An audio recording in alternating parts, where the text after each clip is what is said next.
What is going on, everyone? Welcome back to the channel. With the arrival of the Su-33 in this next major update, I decided I was going to talk about squadron vehicles, much more or less squadron aircraft. So, obviously, squadron aircraft are a pretty, well-known thing. If you guys are not aware what squadron aircraft are, if you're in a War Thunder squadron, you get a set amount of research points towards any vehicle that's on a list. There's a list of I think it's 15 to 20 vehicles right now, a handful of which are aircraft, and every 3 days you get, a set amount of points, a max of 20k if your squadron is incredibly active, towards whatever vehicle you're researching. Now, with, the Su-33 coming to the game as a rank 8 squadron vehicle, which it's not the first time something like this has happened. We had the JF-17. I decided let's make a video talking about what squadron vehicles should look like.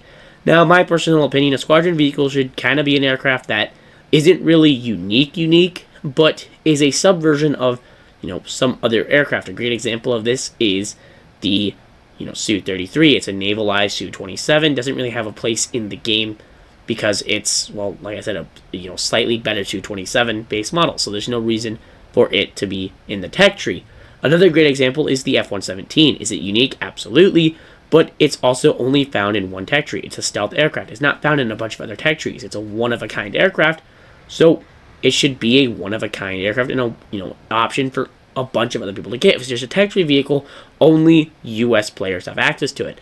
If it's a squadron vehicle or an event vehicle, everyone gets access to it. So it's a much better alternative. Another reason I think squadron vehicles shouldn't be crazy unique is, or why they can be more unique than other things, is they're not hidden behind a paywall. They're free to get. They're, you are in an active squadron and you play the game and you get them for free. You unlock one, and you can unlock, if you're an active enough squadron, you can get one, every month, 2-3 months, depending on how much, squadron research it is and how much you can go. And obviously you can also pay just to get them. And on that note, event vehicles should be more unique aircraft that are, maybe more one-of-a-kind. Example, the F-20 should have been an event aircraft. And one of these aircraft is the F-16XL. Now, I'm torn. The F-16XL would be a great alternative or option as a U.S. rank 8 squadron vehicle. It could be a 600, K RP, take about 3 to 4 months to unlock, even at max squadron research efficiency.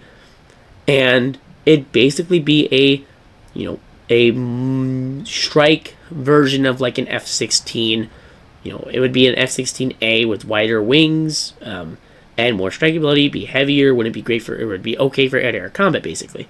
Or it could be an event vehicle, and it goes both ways. Squadron vehicles, like I said, should be an abbreviation of some sort of aircraft already in the tech tree, but not crazy unique.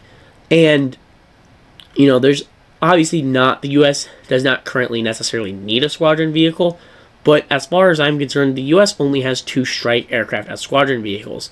There is the F-117. Its only use is ground RB. There is the A4, but its use is also pretty strictly ground RB. Now, the A4 does have more use in air RB, obviously, than the F-117, but, that's just what I say. For Russia, they have the strike aircraft as the Su-22, but now they're getting an air superiority fighter as the Su-33. So obviously, with America and Russia pretty much going toe-to-toe with everything in the game, it actually makes decent sense for the U.S. to get a higher BR squadron vehicle.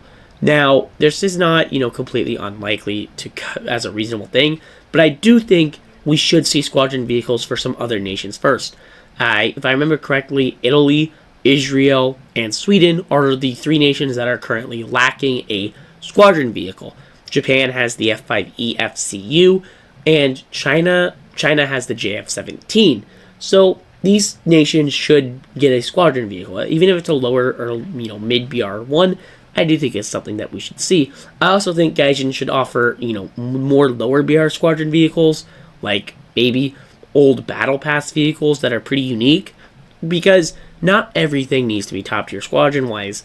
Obviously, majority of it is. The ones that stand out to me that aren't are like the Firecrest, which is actually the only non-jet aircraft that's a, squadron vehicle. And then for tanks, maybe the M901 or the M60 Rise. or honestly, there's not really a whole lot of low-tier squadron vehicles. That's just not how it is, and obviously, I can respect that. It's honestly a great way for people who are free to play to unlock mid to high tier vehicles for free. I mean, one of the most notable being the M1A1 AIM, which is actually arguably one of the best Abrams in the game, and it's, completely free. Like I said, all it takes is being in an active squadron and playing War Thunder for a few months. And by the way, if you're interested in joining an active squadron, feel free to join mine. The Discord is linked in the description.